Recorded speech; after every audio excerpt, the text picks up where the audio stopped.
me double check this. Oh, it says you can hear me. Can you hear me? It's weird. USB audio interface. Preferences. Can you guys hear me? Audio. Okay, cool. Sorry, I forgot to turn my audio interface on before going live with this. So, basically, I got a question sent to me a few days ago from a patron, and I'm going to try to answer it tonight. And basically, it was about getting moody imagery without stuff turning into a noisy mess. And so this is something that I see an issue with a lot, mainly in that I'll see a lot of people try to go for this look and sort of miss it, whether it's just like not super clear or it's mushy or it's muddy, or especially with a lot of cameras, people are underexposing and things are getting noisy. And so I want to try to sort of clear up some of how I go about doing that and some things that hopefully you can do to help. So, I'm going to go back real quick. I sort of pasted this stuff in from an email out of order. Let me really quickly do this so you guys can see what I'm looking at, so you can smell what the rack's cooking. So basically, examples of moody images that this person likes. And so if you look sort of in here, you can see this silhouette in front of these window blinds. You can see another shot from the same scene, it looks like.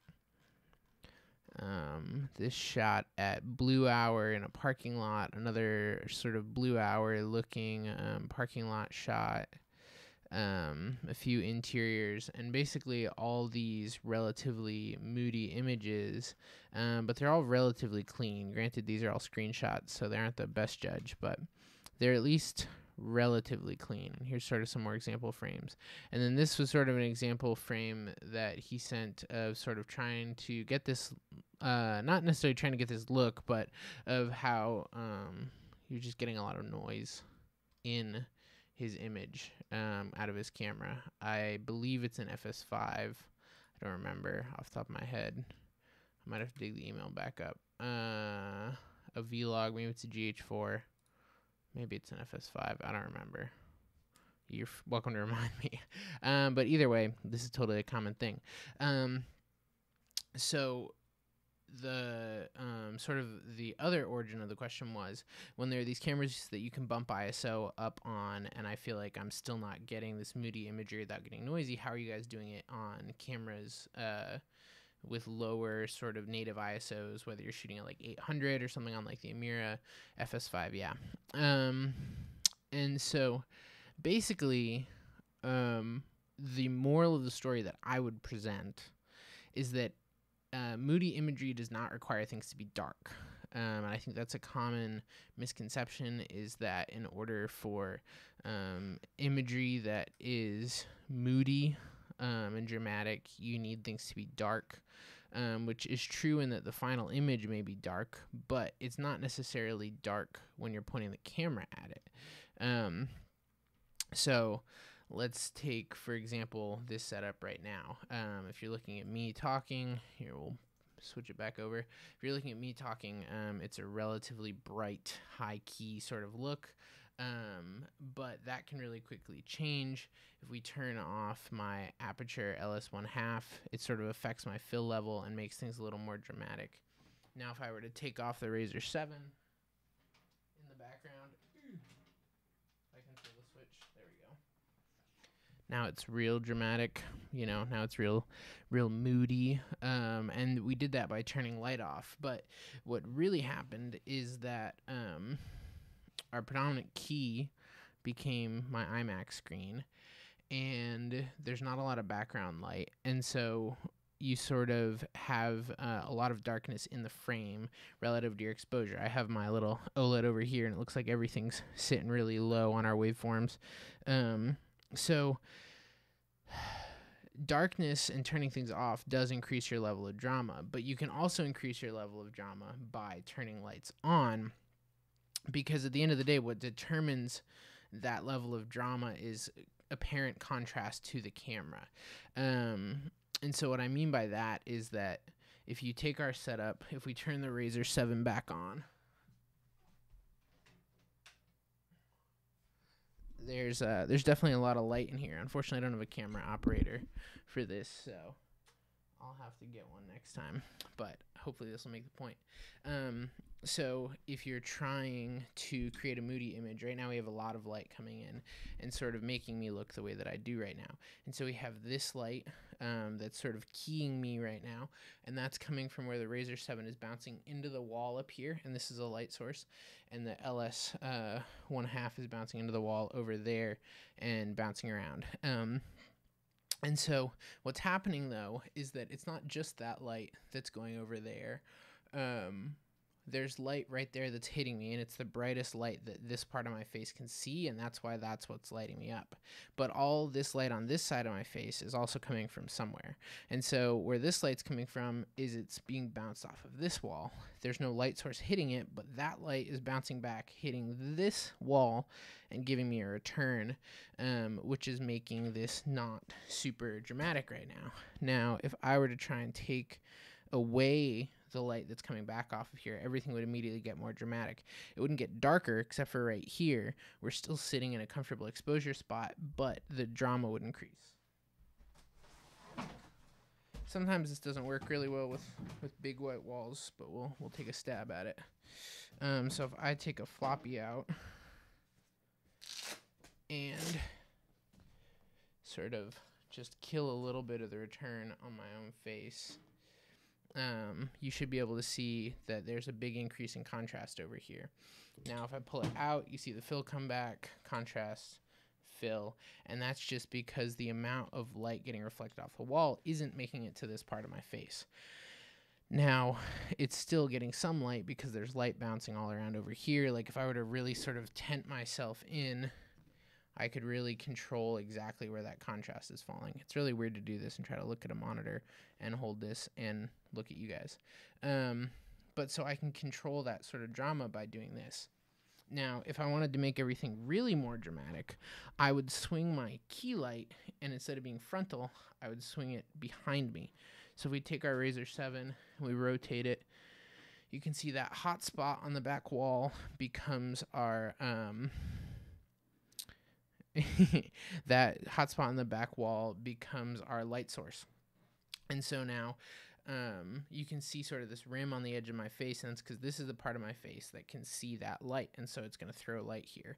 Now, if I wanted to change the intensity of that, if we kill this guy, we go back to just seeing the light that the LS 1/2 is throwing. We turn that off, and we just have my little overhead. But so we can turn the LS 1/2 on, and we're getting a bit of fill here. If I were to try and judge off my waveforms on the OLED, it's like a 30% level in here. So we're getting fill, we're getting some kind of exposure, but we're not getting a ton of exposure.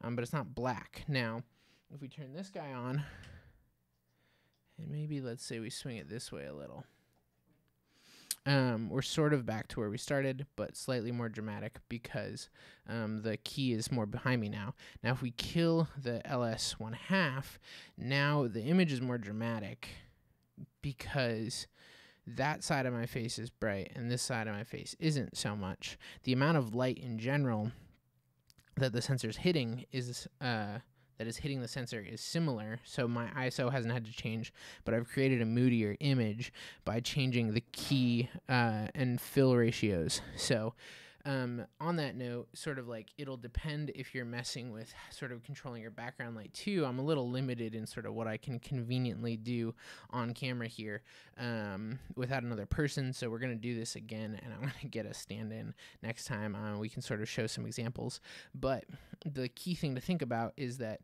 it's not necessarily about things being dark, it's about certain things being darker than other things. So my light may be pumping a ton of light over here, and the room may be really bright to my eye, but if the side of my face facing the camera is darker then that's going to change how things look, and it's going to increase our level of drama, contrast, all that kind of stuff. And so something that can be really key with this is just creating shape and keeping a level on the camera side of people, but keeping a really low level. So like, let's say we take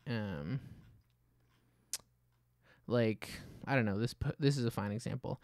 It's not pitch black, but there's a lot of layers of darkness and brightness, but there is brightness. Like this lamp is bright. Let me flip this. This lamp is bright, but then like this fill side of his face is really dark. Her face is bright, but the fill side is really dark. It's not that they're super dark. It's just that there's not a lot of return, which is creating a lot of contrast. Sort of similar here. It's not that they're super dark. There's a lot of light in here, but there's also a lot of contrast. And like particularly in this area, if we look at this girl's arm, there's a lot of soft contrast. So it's not like there's just this hard light sort of hitting this girl, but there is a good amount of contrast between dark side, light side, dark side. Like even you look at these wrinkles and it's light, dark, these layers. Now one thing to note here is that technically your light source might be the sun outside, but a lot of this fill is probably getting created naturally just by the bit of light that's hitting this. This becomes an apparent light source, and so her face sees that, and it's pretty big relative to the size of her face, and so it throws some soft light. Her arm actually becomes a light source and starts throwing soft light up in here. And then everything's bouncing around, and like there's light hitting this, and that's why there's this soft light on this dad, but there's not really any fill light. And so that's what's, I assume this is a dad, that's what's creating the contrast in the image. And so it really becomes about relative levels. Like this frame is really moody, but if you were to flip the camera to the other side of this guy, it's super bright. And so like something that I tend to do in general, just for shape on images, is I tend to always shoot towards the key, whether that's a window or daylight or whatever. I tend to always live sort of downstage of the key, and so you can sort of see that again here. There's not a ton of light hitting this guy's face, so this is a little darker, but this shadow side is facing the camera, and so we're getting those layers of light and dark, whereas if we were just having him all lit flatly at the same level, you wouldn't get that sort of moody, dramatic thing. Again, here, you're sort of living in that contrast of there's a key on this side and there's fall off over here. This isn't like super dark, but there's enough darkness that you're sort of creating these layers, and that's the important thing. You know, like this, again, you're letting parts of the frame live in darkness, but parts of the frame live in light. And if you try to just make everything dark, it's not going to work out. So let's take an example. Does that make sense? You guys have any questions? Let's take an example of a recent project of mine that I feel like is pretty moody. So let's take a look at this. I would say that this is a pretty dark frame. Here, I'm going to turn myself off for now. This is a pretty dark frame, but it's not necessarily like super underexposed, because there's some really bright stuff out here, there's some bright stuff on the table, there's some bright paper, there's highlights, but most of what the camera's seeing is the shadow side, but the shadow side isn't falling off to just like pure black. So if we look at false color on this, we should see how sort of the levels are falling. And false color is one of the most critical things that I tend to use on set, just because it really helps me get a sense of where my levels are sitting. And so like what we can see here is sort of a mapping of our values. And most of this image is living between 10 and 30% basically, if we were going to go on brightness. For this shot, I don't know off the top of my head, probably 800 or 1280. But I mean, there's noise in there. I don't know sort of if you can see it on this, but there's definitely some noise in there. But it doesn't really matter, because you can sort of own it. But if all my image lived in this 10 to 30 range, and then I tried to add contrast to it by putting a curve on it, I'd be lifting up that like 30 area, and I'd just get a ton of noise. But let's go and look quickly at what this looks like ungraded. So this is raw log C out of the Amira. Let me do this. So this is what it looks like with no anything done to it, I think. Let me make sure I don't have anything else on it. No, that's nothing. Oh, I lied. That's nothing. So this is what the straight out of camera file looks like. So Alexa footage is really flat, but it's not necessarily dark, and there's still a lot of contrast in the image. Whereas if there weren't this window and if there weren't these edges on them, then everything would feel really dark, and I would probably be tempted to sort of push contrast in the grade, and I would be lifting these low levels from this like 30% exposure, and I'd be pushing them up, and it would just turn into a mess. So if we quickly bounce back to that sort of like example frame, the problem with this image is that you can't really do too much with it before it's going to start to fall apart. So if we sort of pull this guy in here for a second, and we say, well, first let's put it under our magical false color meter. So most of our image is living between, I mean, there's some dark stuff, but most of it is really in this like very middle of the road 30 to 60 range. So it's not underexposed, but it's that if we try to throw any degree of like contrast and stuff on it, it's not going to get very far. I shoot log C, but the Amira allows you to monitor 709 all the time. I don't really ever look at log on set. So let's say we were to take this image and we were to try and put some contrast on it. It's not very dramatic because everything's in that middle range where we turn this guy back on. And so we've crunched it a little bit, but we're still, most of the image is in 40 to 50, and then there's some sort of like highlights in the middle here.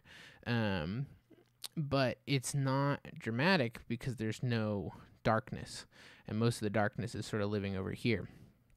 Now, if you were to do this same shot, exposed similarly, I would say, false color, sorry, but, you know, ISO down and have more light coming through the far side of them so that their far side was kicking up higher, their low side was kicking down lower, you'd have a good dramatic shot. Some of this too is, I just don't think that the FS5, like, I don't think it's even necessarily noise so much as it is on, so much that it's compression. Noise definitely plays a factor, but some of it's just compression, which is hard to beat. But so let's take some of these other images and pull them in. Oh, I did have one more point with this first. So if we sort of look at where things are falling here, like let's take this piece, for example. If we were to sort of analyze this image,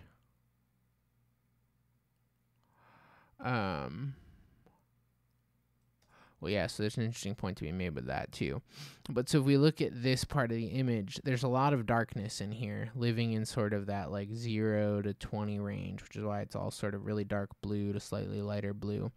But then when we want the viewer to look, which is really sort of in his eyes and on the microphone, we kick up into 30 to 60 sort of in here.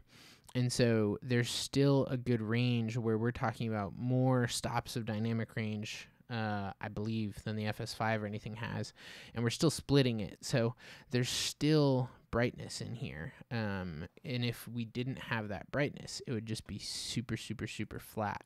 Let me see if I can find an example real quick. I mean, basically, it would be like what I looked like when we turned this off. Sorry, I forgot I turned the camera off. But it would just be super flat. You know, there's not a whole lot of depth to this. It's dark and moody, but it doesn't look great. I mean, it doesn't look the worst, but it's just sort of flat.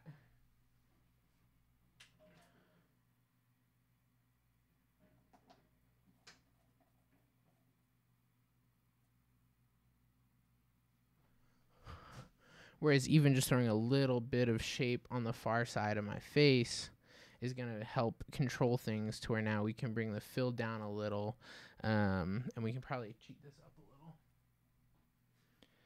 little. And we definitely have a dramatic thing going on. You know, you'd still tweak it. But anyway, moving on. I don't know if any of that makes sense. So I don't think the problem is your ISO. I think the problem is that the light's fundamentally not good. And that if the light's good, you can let your shadows be shadows and you can let your highlights be highlights. But when everything's just flat and there's no contrast, you have to sort of punch up to you have to punch up to the level that you can see your shadow side. And so like if I were to take this image and punch up to the point where like without this highlight we were still getting good exposure on him, there's definitely not enough light, because it would all be living in that just 0 to 30% IRE range. And since you're in that bottom area of just flatness, it's just going to be mushy. And then if you push your exposure up, like if I cranked my ISO, it still would have been flat and it would have been noisy and it would have been all these other things. But by adding this little kick, I can afford to let the rest of the image live in darkness, leave my ISO where it is, and everything's okay, because the shadows are actually shadows. Because if you look back at that exposure guide, the shadows in this image are actually darker than the shadows in your reference image. And so you're able to sort of let them live down in that space. And I feel like, I don't know, S-Log's a mess, honestly. I just don't like S-Log because it's a pain in the butt to expose. But I would highly recommend getting a monitor that'll let you use a LUT if the camera won't let you load a LUT into it. And sort of being able to see that contrast and being able to let darkness live as darkness, but being able to also let the bright stuff play as well. So like, let's go back to those references again real quick. And if we take like,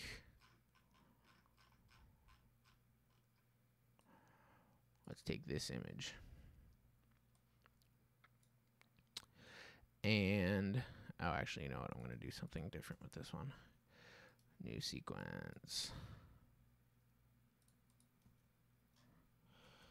So if we take this image and we look at it under our little false color meter, the shadows are shadows.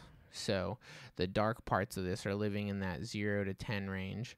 And then the bright parts are playing pretty bright. Like this sunset goes up and borderline clips on stuff, but it doesn't matter because the shadow is a shadow. Now, if we flip the camera around to the daylight side of him, and left our exposure the same, it wouldn't be very moody because he'd be super flatly lit. And so in order to sort of like, we'd expose down to sort of try and create darkness, but because there's no bright part of the image, everything would just get sort of gross and smushy and weird. Let's take another one. So basically what I'm saying is that contrast is key to all of this.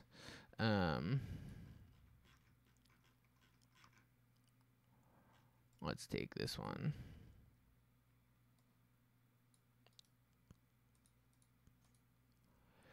And this one's pretty dark, but again, you've got a lot of 0 in here. There's a lot of just black, and then it comes up, though, and it does punch into that, like, 50% range.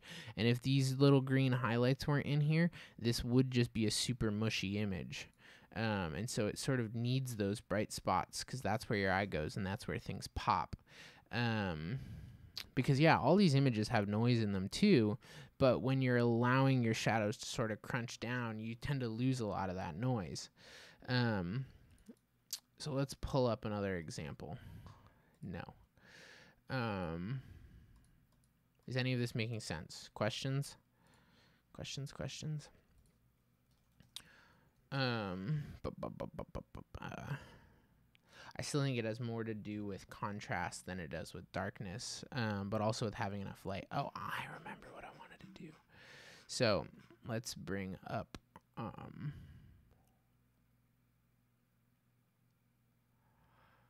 if you can't add light and you can't take away light, then you figure out shooting somewhere else.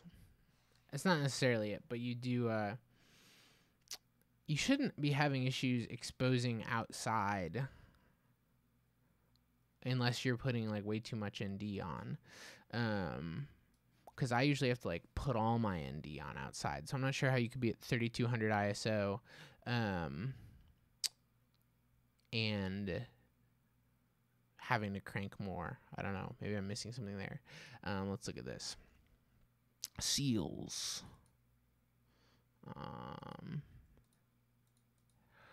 So if anyone has questions, fire them away. But that is really part of the thing, is that if you can't find somewhere that has shape to light, or you can't find like a time of day that has shape to the light, then like I avoid shooting it. And like there may be a good moment, but if the light's not good, I'm gonna ditch on it personally. So let's take this stuff as an example, because this is pretty moody.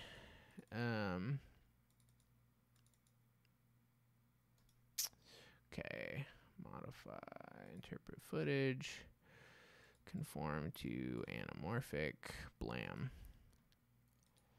Okay, so this is a pretty moody little scene here, which is funny because this was a great example of my 702 not doing me any favors, because it didn't look like the shadows were quite this crunched, but the 702 lies.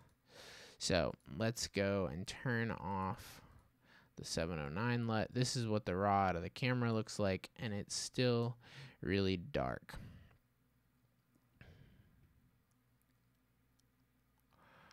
Now, if I were to try to take, let's say, this part even of this frame, and let's say we take a look at where our exposure values are, it's pretty dark. Let's put it to small HD mode real quick so you can see sort of what like a 702 will show you. And purple means black, and it's mostly all black, with just a little bit of some 20% and these tiny little highlights peaking to like 30%. So this is a really dark frame. Now, if I were to try and take this dark frame and were to try and make it look like something, or if I were to try to expose properly for this, like I would have to punch up my ISO, things would get muddy because it's low contrast and dark and high ISO, and you're trying to pull information out of the shadows.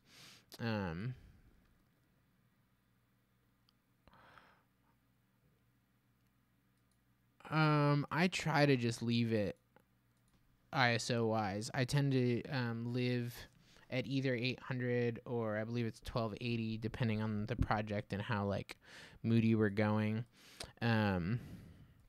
Sorry, I'm digging up a lot real quick.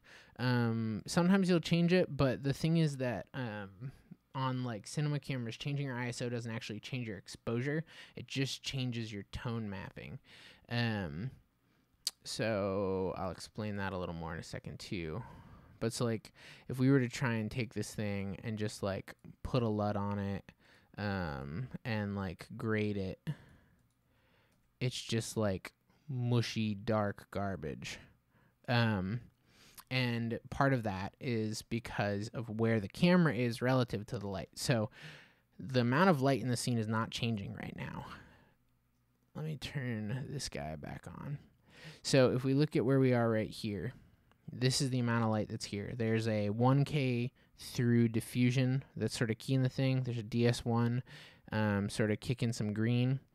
But now if we look, as the camera comes over to the shadow side and everything starts picking up light, there's still some purple, but we're picking up these green points where things are brighter. And so when we can pick up these brighter areas, it makes things a lot more interesting. So we turn the false color off, put our LUT back on, all of a sudden there's something to look at.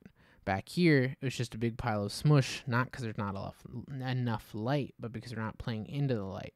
So when the camera moves and things come into the light a little more, there's a lot of the image that is still very, very, very dark, but there's enough of it that has light in it that it's interesting. In a perfect world, I would probably have liked to have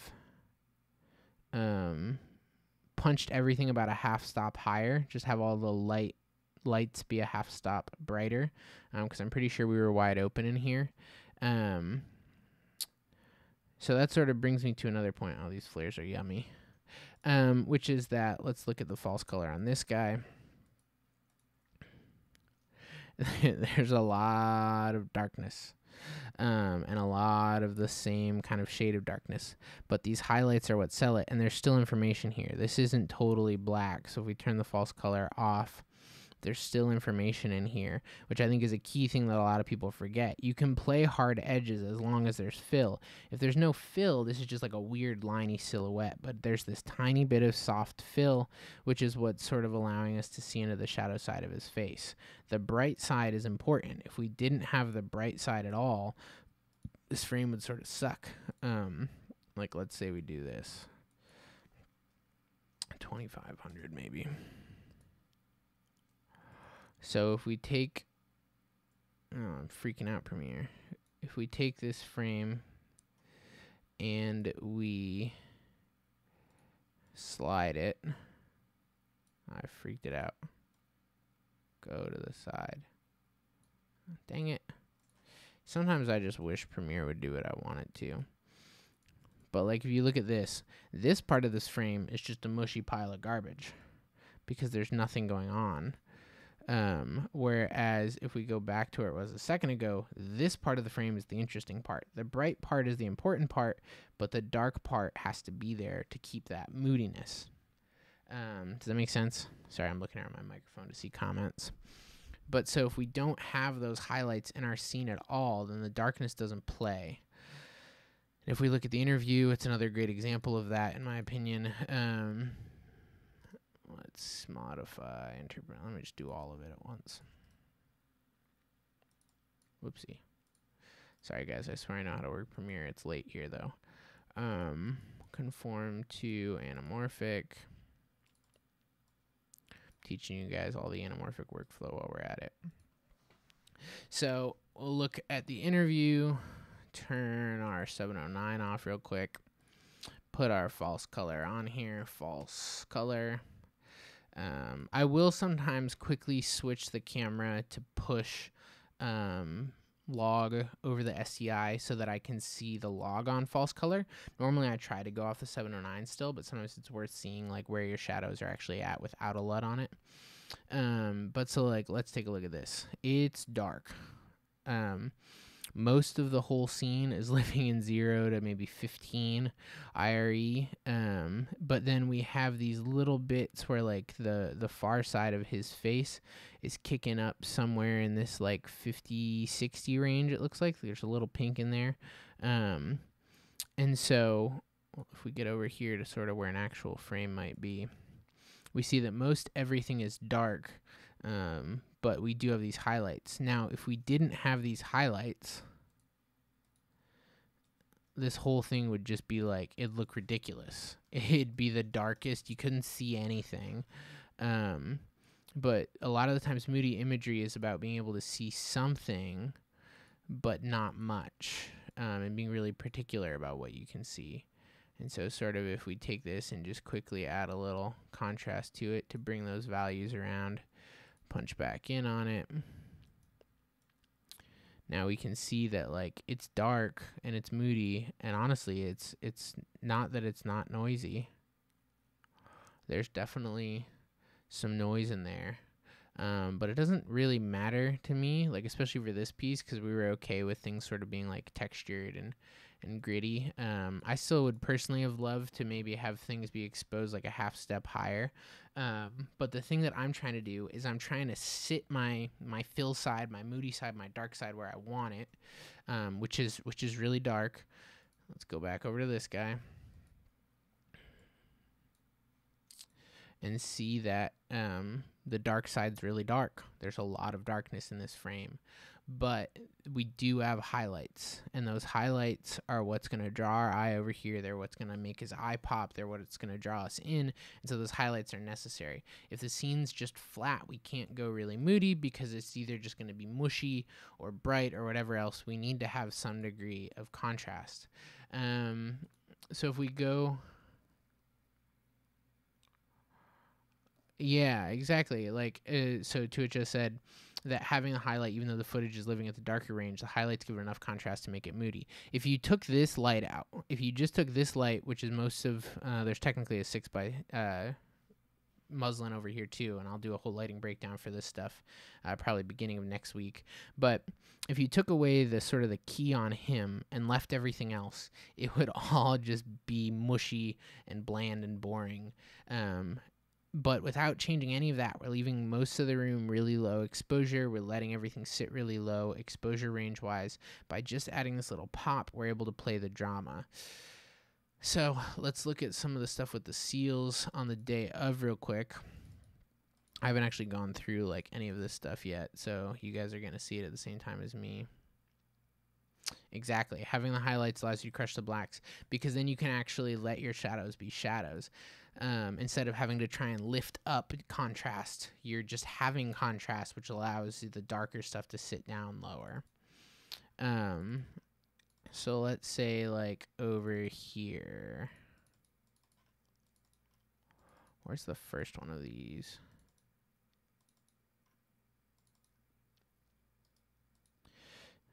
So let's look at this shot. So here's a shot of one of our Navy SEALs. Oh, I don't think this is one of the actual ones I'm looking for. It's not. This was while they were dingling around. This one? Carhartt gloves. Shout out Carhartt. Nope, not him either. Sorry, guys. I know which shot I'm looking for. I think it's this one.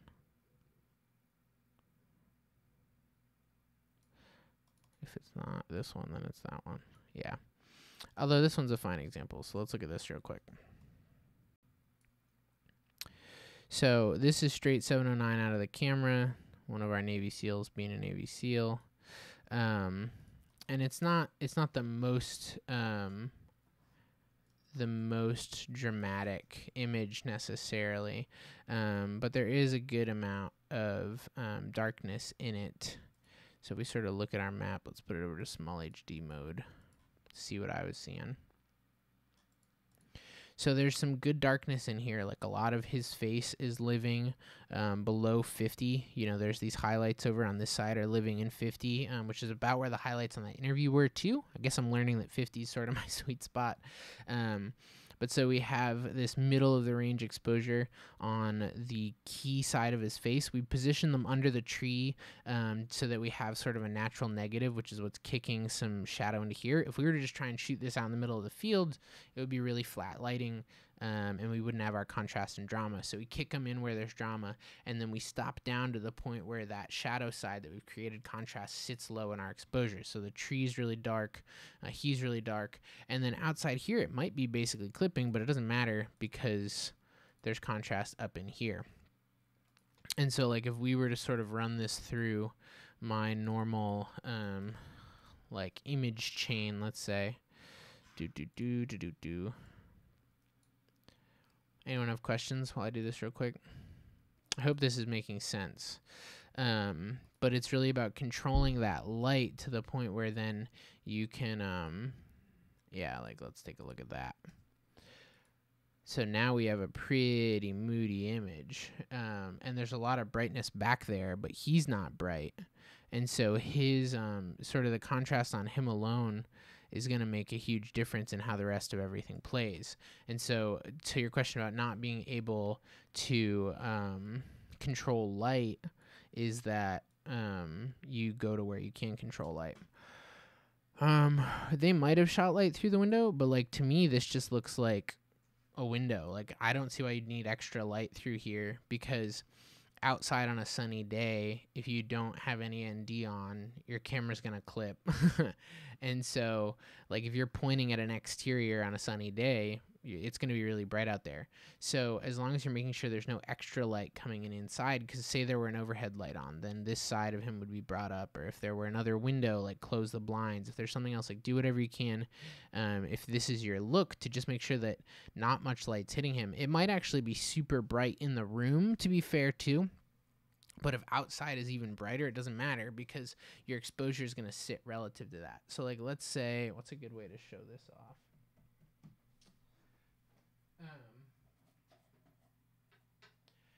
This was sort of a question that was also asked, which was about getting this like soft moody lighting, but having things be bright enough. So let's say that we've got our Razor 7, and we've sort of pushed it over into here, and this is what I look like. I would false color myself right now, but I don't have that technology yet. So this is what I look like. And let's say this is the look that you really want, is that you're looking through and you go, I want a little bit of a soft push from this side. I want it exposed pretty low, but I also want to be at an ISO and a stop that I want to be at. Well, what's happening right now in this image is this light is our predominant light source.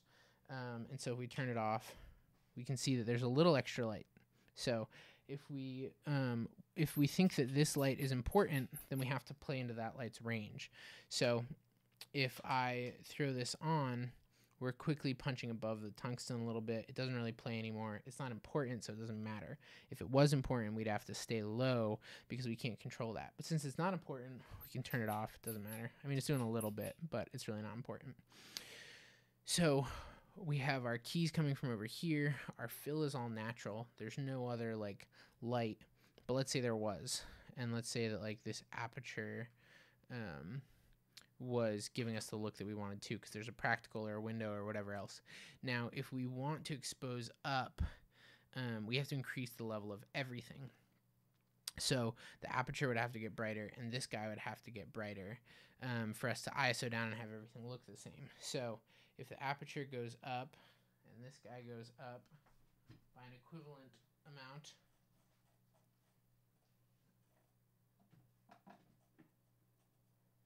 then we can iris down, or whatever else we may want to do, ND, whatnot, and it looks the same as it did before.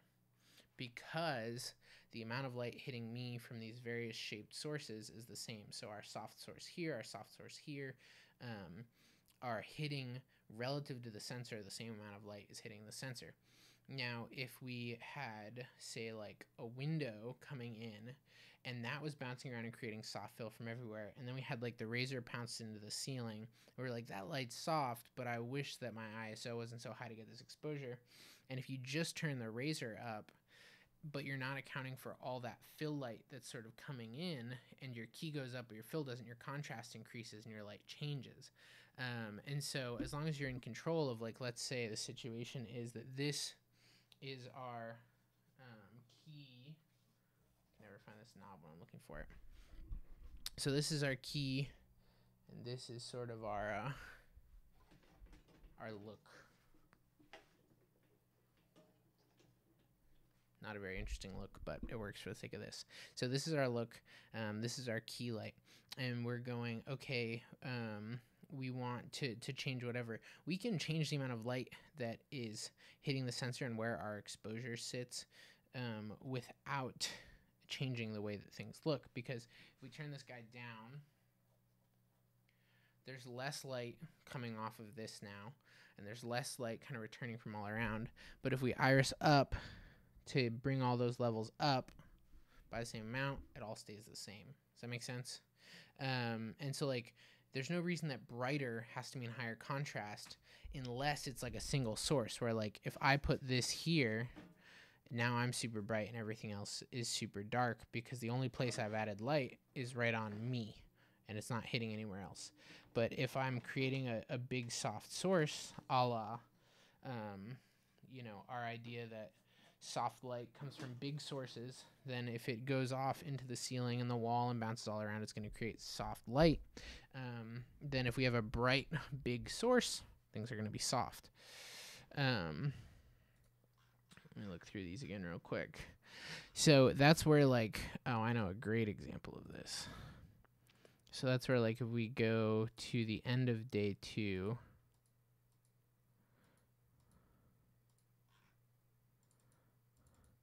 and we see this stuff. Modify, interpret footage, conform to anamorphic.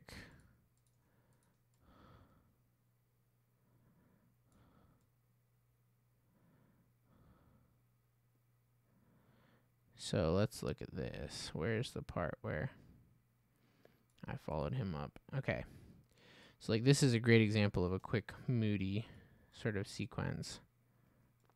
So we have a seal. I'm going to turn this off real quick. Ugh.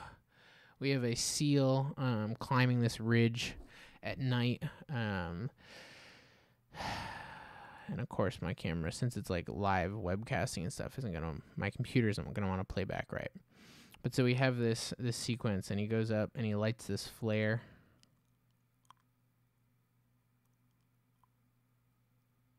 I had him wait for a second, so.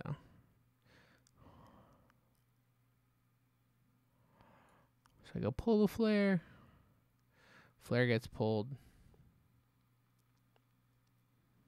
And then we cut to the wide, which is basically me walking back. And we have this really dramatic wide shot of a silhouette. So this is sort of, to me, very in line with a lot of those reference images. Camera ISO at this point is cranked. I think I'm at 3200. If you look, it is definitely noisy in the shadows over here.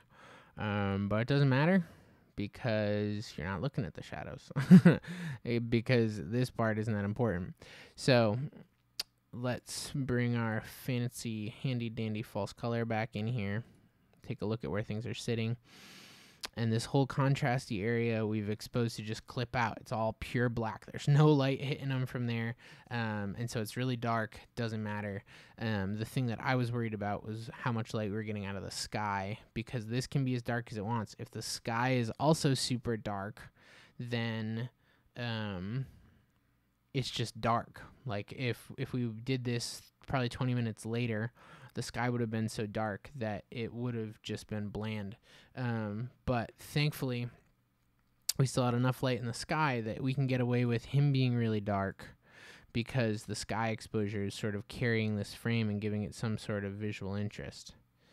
So like, let's take this part again and sort of watch it like this. You see, like, there's a lot of darkness, but there's just enough brightness that's sort of what allows the silhouette to play. Whereas if there weren't brightness in the background, there wouldn't be a silhouette, there'd just be darkness. And so it comes back to that whole contrast thing, that we're playing moodiness, but there's still some kind of light. If we take a peek at this totally isn't part of the thing, but I just rolled on these guys smoking at the end. It's super dark. It's super high ISO and like grainy and whatnot, but the difference between there being light and dark parts of the image allows it to play okay. Whereas like if the sky were super dark, I don't think that this would be interesting because it'd just be a black frame. But he can be black. We don't need a key on him, but we can see him because there's brightness behind him. The vignetting is from the anamorphics because this is stupid wide right now. Let me think. Let me do the math on this real quick.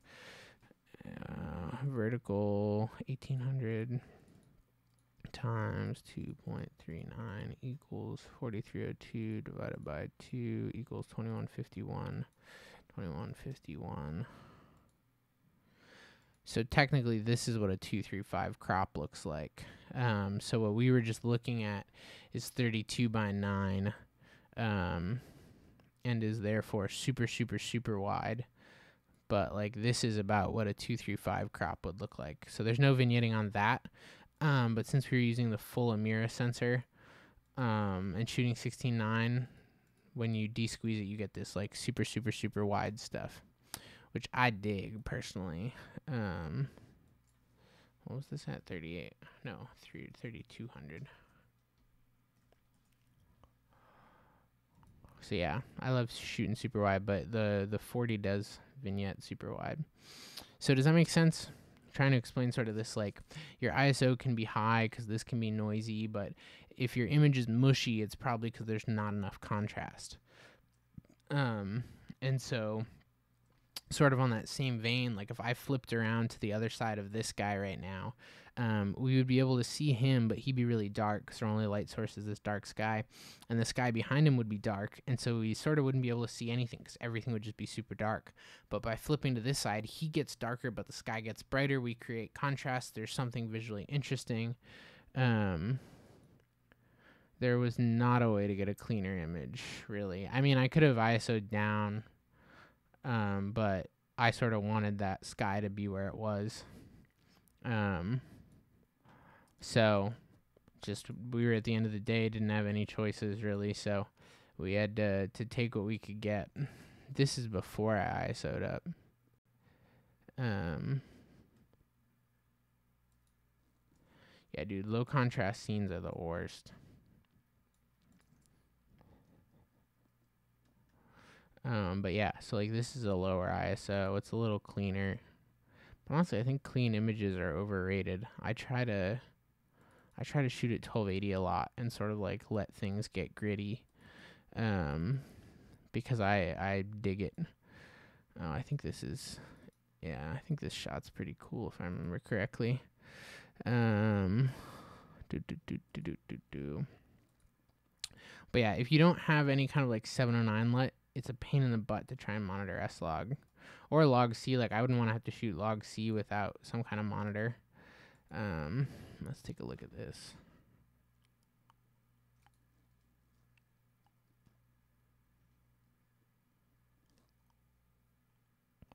Waiting for the director to call action.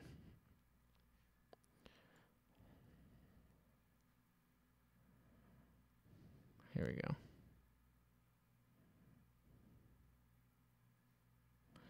Them fast pushes, though. Yeah, I mean, it's definitely, I wouldn't necessarily be intentional about shooting noisy on everything and on every camera. But I mean, you can see it. I can show it to you if you want. But like, I don't think noise is the worst as long as you have an interesting image. When noise gets really bad is when it's hitting the stuff that you really want to look at. And if you're managing sort of your contrast in your image, then that doesn't happen so much. But anyway, I did have another point to make. Oh, I had another point to make about ISOs on cinema cameras. So let's take an example frame here. Let me really quickly play this. So like this is another quick example of even when we were trying to film him running, I did not want him running so that the sun was on the same side of him as we were, because we would end up with, hey Joey, how's it going? Because we would end up with a super flat light on him, so we make sure sun's on the far side, so we're getting this shadow side, and that, yeah, dude, mush is the worst. Sorry, I'm reading YouTube comments. If you're watching the replay, I don't know if you can see the YouTube comments. I apologize if I go silent because I'm reading a YouTube comment. But so we stay on the shadow side, which gives us this contrast, which makes things play interestingly, even though it's bright, because you always need to have some good contrast in there. The question is how much contrast and where it lives. And so that's where having bright parts of things is important. But let's say, I don't really have a great example for this, to be honest. It would be easier to show on the Alexa at a later point in time. But let's take this, for example. New sequence. Let's look at the log. Let's look at the false color. And so this is a frame where nothing is clipping, really. And by really, I mean at all. So the best way to show this would be with something that's actually clipping, but we'll use this as an example. So the way that cinema cameras work the sensor can read a certain gradation from like lightness to darkness, and when it gets too much light's hitting the sensor, it goes white, and when there's not enough light, it goes black, and those are clip points, where you're either too bright for the sensor or too dark. I think we all understand that. This is the whole thing with dynamic range. This is why when you tap on a sky on your phone taking a picture of a sunset, the foreground goes dark, is not because the foreground's dark, it's because it's too much darker than the sky, and so you can't expose for that range. So if you have an image, and you are changing your exposure, the things that control how much light is hitting the sensor is ND filters, your aperture, and your shutter speed. Those are the only three things that I can think of off the top of my head. Feel free to call me out. That will actually change how much light is hitting the sensor. So if your shadows are clipping, those are the only three things you can change aside from adding more light to stop those shadows from clipping. Changing your ISO doesn't actually stop the shadow clip. This isn't true of like the A7S and stuff, because they're applying analog gain to the sensor in a way that is boosting your signal and stuff, and that's all weird. But say we're talking about like a Red or an Amira or an Alexa Mini. I'm not sure what the break is on like other Sony cameras and stuff as far as like the F5 and stuff. I believe that the FS7 and stuff are similar, and that's why like Cine EI mode works the way it does. But basically the camera is always going to clip at the same point. So if it's X stops, 7 stops brighter than the middle of your exposure, then it's going to clip. And if it's 7 stops lower than the middle of your exposure, then it's going to clip. And me changing my ISO is not going to change the clip point. What it's going to do is change how everything in the middle maps. And so if we take this image as an example, basically what changing your ISO does is this. Except for this would work better if it were underneath this, I think. But so we can make the image appear lighter or darker, but at the end of the day, the shadows and the highlights are still clipping at the same places. So I can't really use my ISO necessarily as an exposure tool, because if I turn my ISO down, my highlights are still going to be clipped, the bright parts are still going to be bright, but it's taking that whole middle range and it's sucking it down into a lower range and how it appears at the end of the day. And so that's why I try to not use my ISO as an exposure tool, because yes, this is making things brighter and darker, but my shadows and highlights are still clipped either way, and I want to control where those shadows and highlights clip and how the mapping in the middle goes. So if I want to like bring up a certain area, I want to either control that light somehow, or I want to control the amount of light actually hitting the sensor, because otherwise half the time you might as well just leave it for the grade. That like if you shoot 800 ISO and then do one of these, it looks the same as if you did 1200, because your shadows and highlights are clipped at the same point anyway. And so I think that's a common thing that people get messed up, especially I think a lot of guys who go from like DSLRs, which have analog gain, over to like a Red camera, and they're like, oh, everything's too bright, I'll just ISO down. But you're not ISOing down in that you're not causing less light to hit the sensor. Sensor is just pushing it down. And so it's basically a post-pull.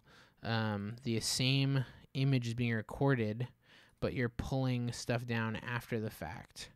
Let's see if this one has any clipped stuff in it.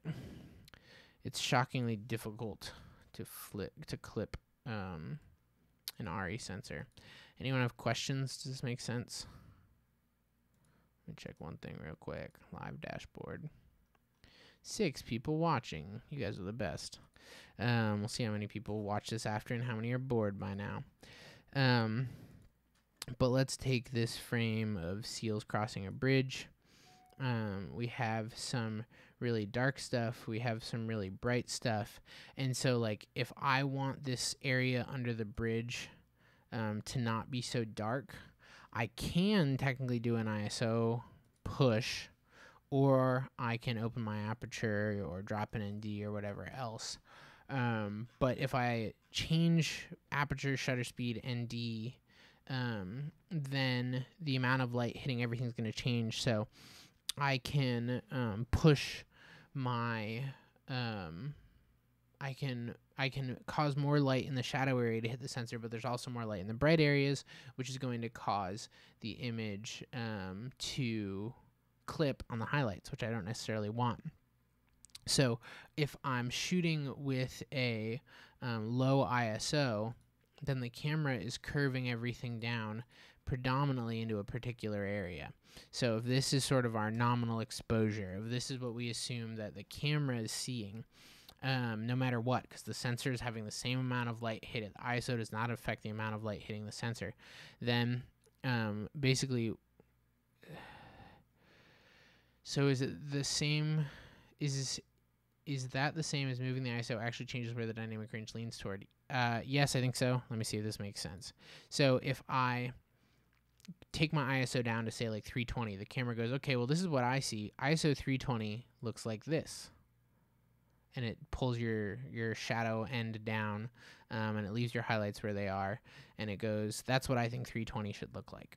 And you go, okay, that's cool. That's what we're going to shoot at. But our highlights are still where they were and whatnot. The curve is different, but it's not changing where shadows clip or where highlights clip.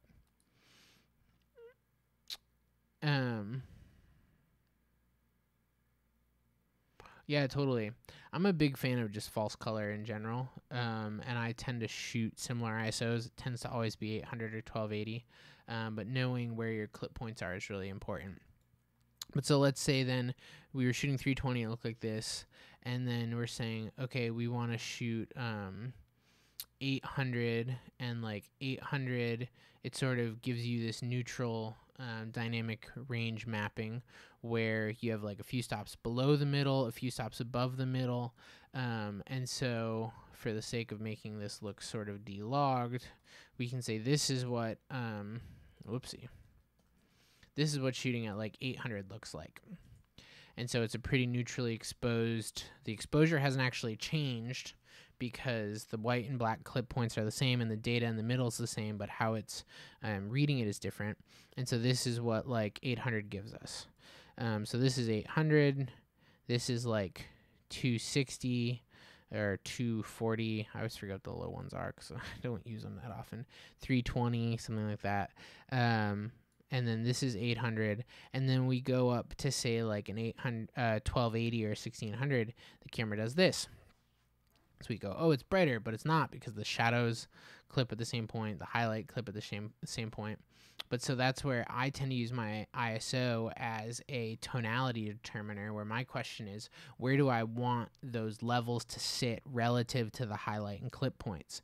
So if I want like these milky blacks and stuff in high contrast situations, then if I punch up to 1280, the camera's going to take that bottom like 0 and those like borderline clipping level things and push them up into a decent level where we can still see something, whereas otherwise it's going to pull it right back down. And sort of another good example of that might be if we look back at that interview, which I think was over here. Whoopsie.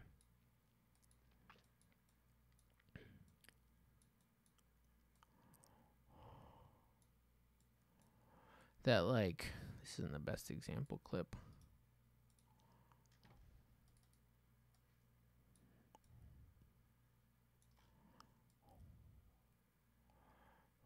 Okay. So if we put our 709 back on, let's assume that this is how the camera is sort of interpreting things at ISO like 320 or whatever. And so it's saying anything that's dark, we're going to pull it down. Anything that's in the middle, we're going to pull it down. Anything that's high, we're sort of going to curve, but right below high, we're going to start pulling it down again. And so we see like this highlight's clipped. This is sort of bright, but then everything sort of quickly falls off here. Now, if we bump our ISO up, that highlight's still going to stay clipped. Any shadows are still going to stay clipped. But anything that's not a clipped area is going to move. And so if we sort of look at that using this again, we can see that we have a clipped highlight in here. We have some really dark stuff over here. But then as we ISO up, and this is sort of a virtual attempt at replicating what I'm talking about. we can see that the middle moves. And so when we ISO up, the middle gets lifted and affects that tonality, so that now if we turn this off, let's say this is what it looks like shooting with a high ISO. Shadows still clipped at the same place, highlights still clipped at the same place, but our middle range has shifted where now the bottom like 3 stops are sitting at a higher level in our image, if that makes sense. So what may have been like a 10 before is now a 30 on the brightness scale, whereas if we ISO down, we get the opposite effect, and what everything that was a 50 is now a 20 or whatever else, so we're changing that mapping. 100 and 0 are still at the same place, so if you want to change where 100 and 0 are, or where the whole image sits like that, you got to change your other exposure factors, but your ISO is remapping everything in the middle, usually through just like a metadata change. So I hope that makes sense. Does anyone have other questions on this real quick? I'm going to open back up our reference and see if there are any other things that jump to mind. But if anyone has questions, please fire away, because I feel like I've been talking for a while about this now. But basically, I think to recap, we were talking about how do you avoid mushy images and get cool moody images. And the answer to me is predominantly contrast, that you let dark things play dark and sit really low in your exposure, but you have highlights to counter them out. Because if things are just all dark, then you can't see anything. But the reason there's a silhouette on this guy and that we can see, there's these tasteful highlights and light that's still hitting him. It's not totally dark. There's light in here. It's not just dark. There's brightness. There's really bright stuff over here. There's really bright stuff over here. Every one of these frames has a really bright thing somewhere in it, but we're not necessarily having our talent be the brightest thing. And so there's still dark areas, and so it's layers of light and dark and light and dark and light and dark and light and dark, and that's what gives us depth, and dark and light and dark and light and dark. And so that's the way that I sort of tend to look at a lot of my images. Let me see real quick what happens if we pull up, see if I can find any good quick references in here.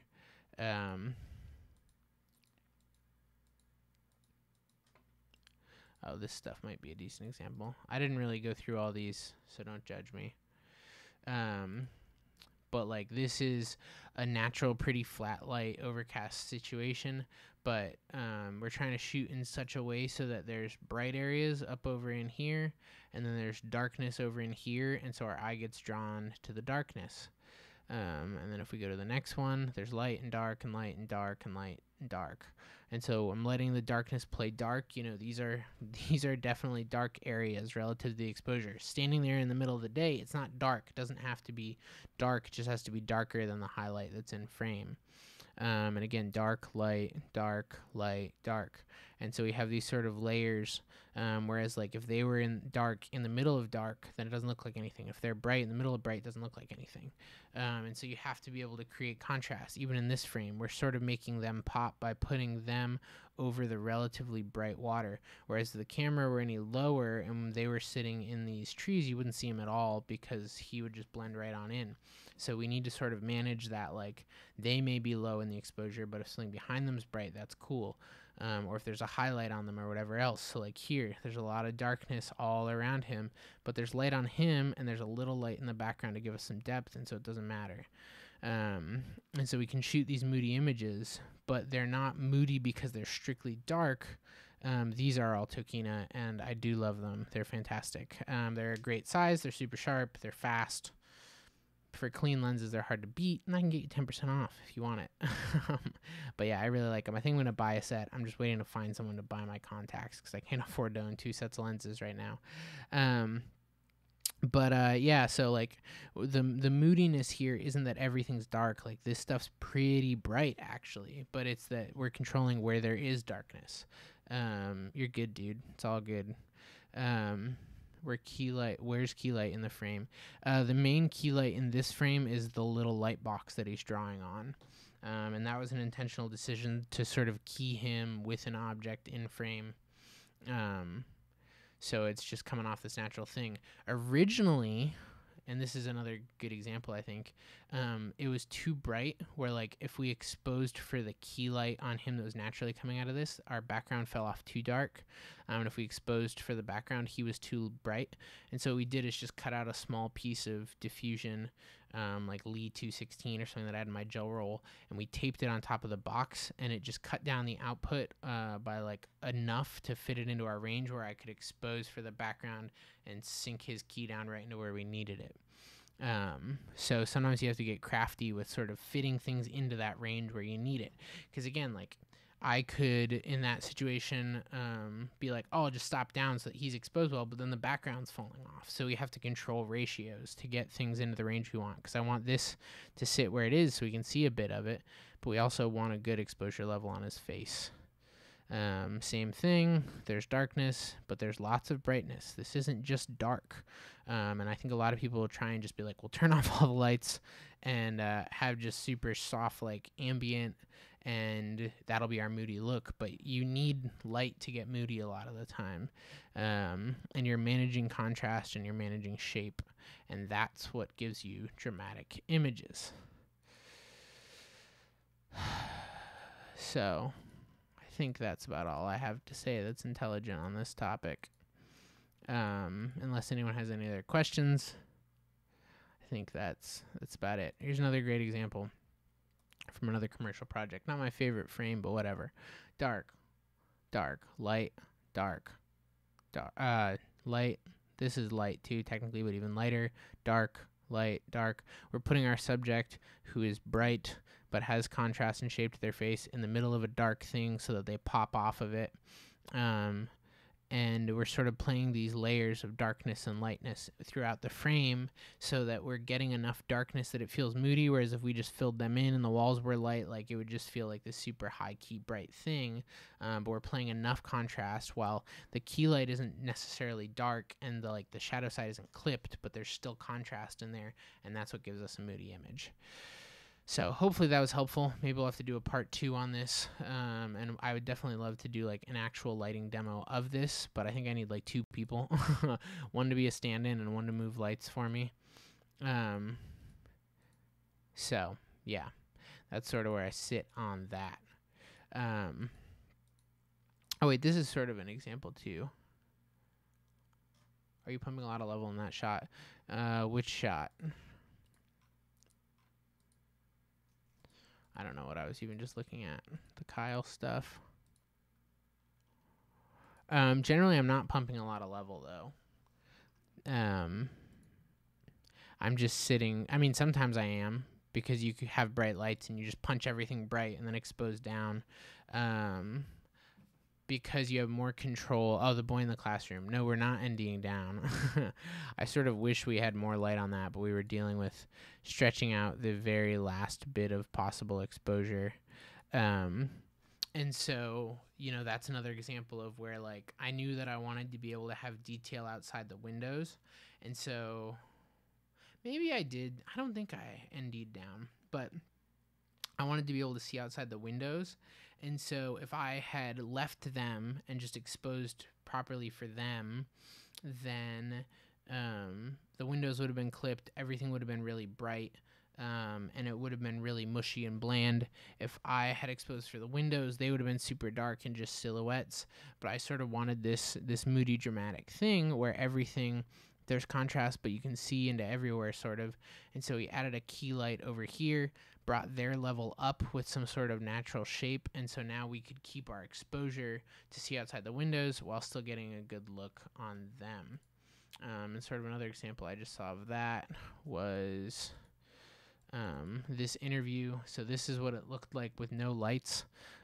So we just had this window in the background. We turned all the practicals off, and we wanted to see outside this window to sort of have the depth of it, and we were getting this little rim light.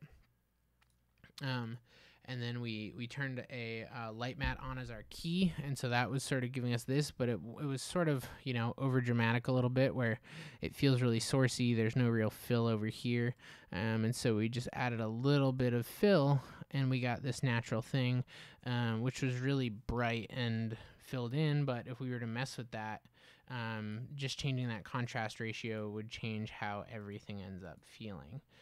So a lot of drama comes down to like how much fill you're getting. Like this doesn't have a lot of fill, or I should say this does have a decent amount of fill, whereas other stuff, like take this for example, lives in, there's still brightness, there's still darkness, but like what makes it dramatic is that there's parts of him that we want to see that we can't, but there's parts of him that we still can see.